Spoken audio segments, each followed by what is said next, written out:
motor racing can be one of the most exciting and exhilarating sports around, with the top series attracting spectators from all over the world.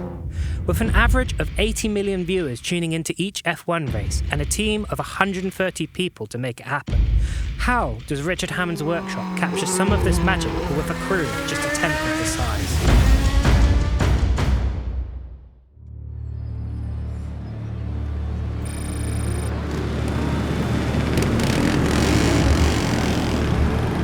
Pretty chaotic this morning, probably the most chaotic race day that we've been involved in. It's qualifying day, which Richard is going to be taking part driving this Healey 3000.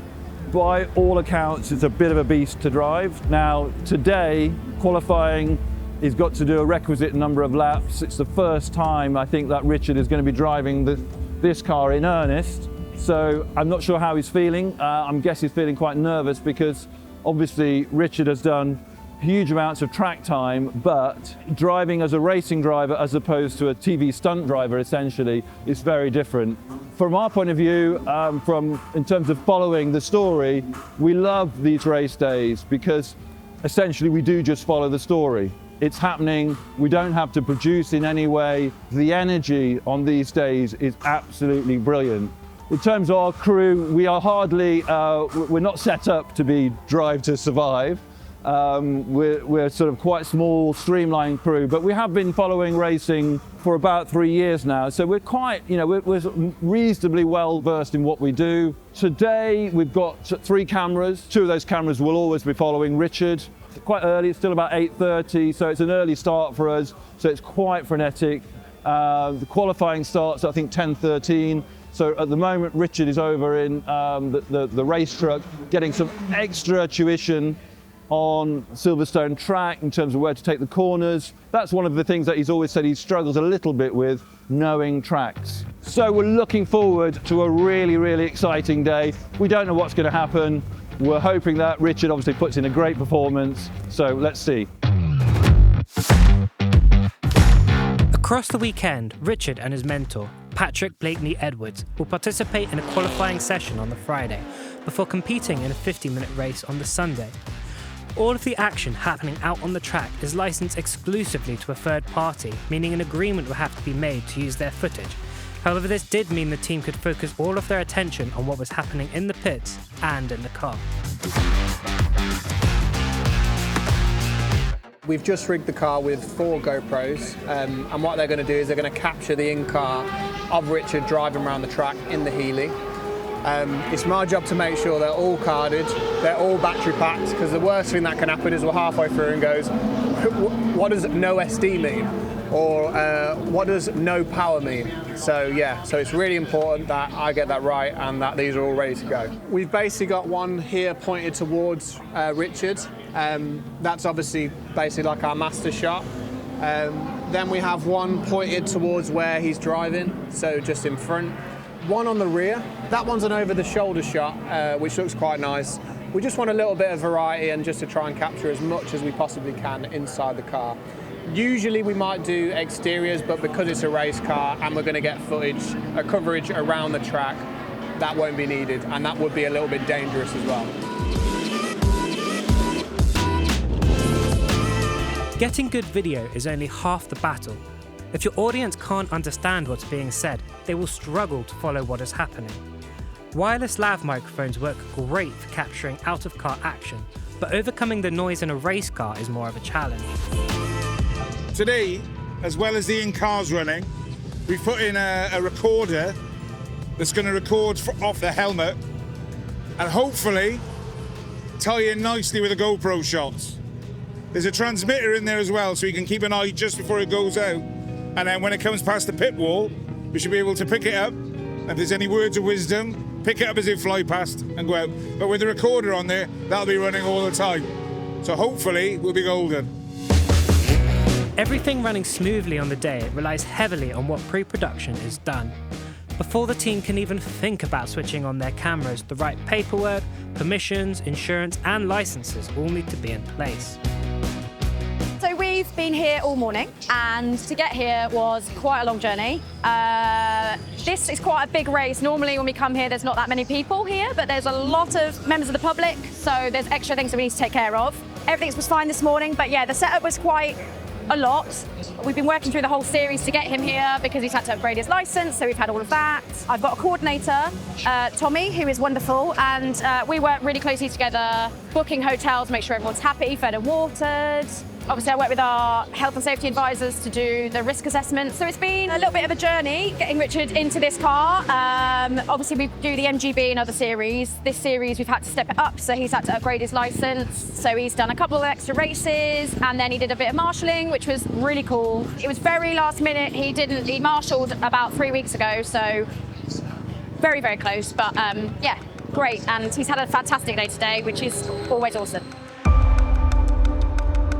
When I went out first in the Healey, the way I drove was just appalling. And I'm certain it's to do with the distraction. So all I was going to say was, if we can, when Richard's in the car, he should be in the car 10 minutes before his qualifying session's going to start. Yeah. And then, I think seriously needs to be left alone for 5 minutes. Okay, little time check, 9:39, qualifying's due to start at 10:13. They're already getting ready in this sort of slightly makeshift assembly area, slightly unusual. What's really interesting for Richard, I think he's really kind of struggling because he's getting a lot of media attention, but he keeps on saying that he needs to focus, he needs to get his head in the game. But that's really quite difficult for him because he's been asked to do media interviews, which is completely understandable because it's actually quite a big deal for Silverstone to have Richard here racing. But I think that's kind of key. You know, he's got about 20 minutes before I think he's going out first. Two drivers go out in qualifying. Richard's going to go out first. I just hope he's going to get a little bit of time to really focus, get his head in the game so he can get some confidence behind the wheel. What's kind of really interesting is that Patrick, who is Richard's kind of racing mentor, has asked us to back off a bit so he can really focus on the racing. That's kind of critical. This is a very, very different sort of experience for Richard from doing his normal sort of TV, Top Gear, Grand Tour kind of driving where he's been asked to, in a sense, to perform. This is being a racing driver.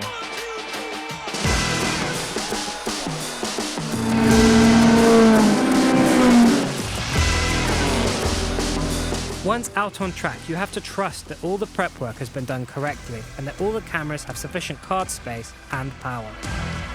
We're in qualifying, and I'm just sitting on the pit wall waiting for Richard to come around. The longer it takes, the more nervous I'm getting. But yeah, it's great. It's really good. And we've got a bit more of a bigger setup today with Patrick. So yeah, keep an eye on where he is. And yeah, all seems to be going well so far. Fingers crossed. An unexpected red flag sends the team scrambling. Richard should have been out on track for 5 laps, however has come into the pits early after only 2. Richard has just come in, which was unexpected, but it's one of those things that we've got enough cameras that we can follow it, but we didn't think he would come in, so now qualifying shortened. So it's a bit of an inconvenience, but we've got to follow the action. We've got to be reactive to what actually happens, which is always a risk when we come to an event, but we've covered it well. So I think Richard's gone out first just so we can make sure we get a few lap times in and make sure that it's worth being at the event, because if Richard doesn't go out at all, then it's a lot of build-up for nothing, which is always, I guess, always the risk with filming anything in television. You're always filming with a risk of something happening or unexpected inconveniences happening. He'll get another couple of laps in, and then Patrick and him will have a chat after to discuss what the strategy is for the race, essentially. Richard is back out on track and will have another 3 laps to set as quick a time as he can. However, the delay means Patrick will have only a couple of laps to get a fast time on the board.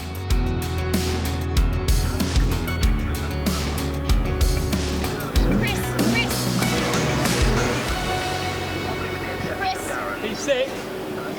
Move.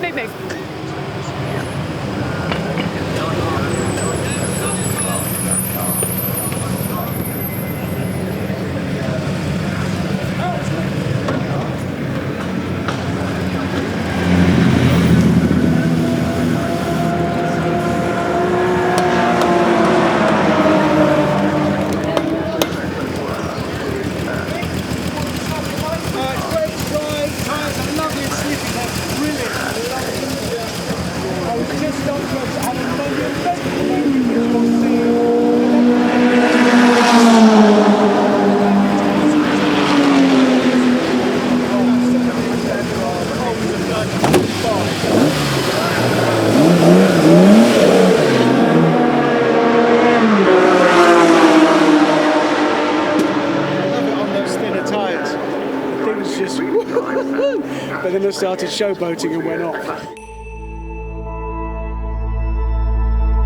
Okay, a little bit of calm now. Richard's done the qualifying, went pretty well. I think the aim was to get within around 5 seconds of Patrick's time. I think came in about 2:34, 2:35. So I think everyone's happy with that. So there's a little bit of calm now. They're going to go off to a driver briefing, and then I think they're going to talk race strategy, which is, it's all about who goes out first.